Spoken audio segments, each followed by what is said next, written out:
நாட்டில் நிலவிய சீரற்ற வானிலை காரணமாக பண்பில மடுல்கள மக்கள் மண்சரிவினால் பெரிதும் பாதிக்கப்பட்டிருந்த நிலையில் பரமேஸ்வரா மகா வித்தியாலயத்தில் தங்க வைக்கப்பட்டிருந்த நிலையில் தமிழன் பத்திரிகை சார்பாக வழங்கப்படும் நிவாரண பணிகளில் ஒரு பகுதியாக புதிய ஆடைகள் வழங்கி வைக்கப்பட்டன.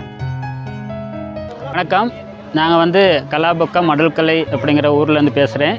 என் பேர் தியாகராஜா. இந்த பிரதேசத்தில் அதிகமான கண்டி பிரதேசம், இந்த பிரதேசம் தான் அதிகமாக பாதிக்கப்பட்டுள்ளது. எனவே கம்பல ஆகிய இடங்கள் பாதிக்கப்பட்டிருந்தால் கூட எங்களுடைய பகுதியில் மண் சரிவுகள், மற்றது வீட்டுக்குள்ளே ஊற்று எடுக்கிறது, மற்றது மண் அரிப்புகள் போன்ற விஷயங்கள், தண்ணி அந்த நீர் தாக்குதல், வீடுகளுக்கு நீர் தாக்கியிருக்குது. அப்படியான விஷயங்கள் நிறைய தாக்கியிருக்கு. இந்த நேரத்தில் எனவே எங்களுக்கு பெரிய ஒரு அச்சுறுத்தலாக இருக்குது. வீடுகளில் இருக்கிறதுக்கே பெரிய ஒரு பயமாக இருக்குது. வங்கிகள் இடிஞ்சு விழுகுமா, இல்லை அப்படின்னு சொல்லி கல்லுகள் உடஞ்சி வருமா அப்படிங்கிற மாதிரி நிறையவே இருக்குது.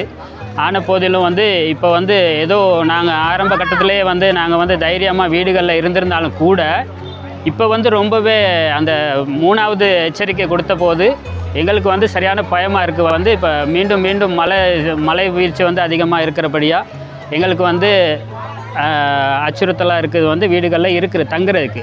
எனவே ஆரம்பத்தில் பாடசாலைகளில் மக்கள் தங்கியிருந்தாங்க. இருந்த போதும் கொஞ்சம் நல்லா இருக்கவங்க எல்லாருமே வீடுகளுக்கு போயிட்டாங்க.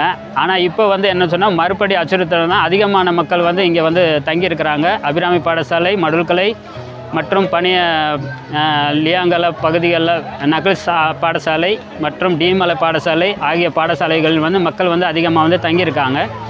எனவே இந்த அரசாங்கம் எங்களுக்கு சிறந்த முறையில் உதவிகள் செஞ்சு கொண்டு தான் இருக்குது. மற்றும் தனியார் நிறுவனங்கள் மற்றும் தரண மற்றும் LOLC மற்றும் தமிழன் பத்திரிகை ஆகியன எங்களுக்கு பெரிதும் உதவியாக இருக்குது. எனவே அவர்களுக்கு எங்களுடைய நன்றிகளை தெரிவித்துக் கொள்கிறேன். நன்றி, வணக்கம்.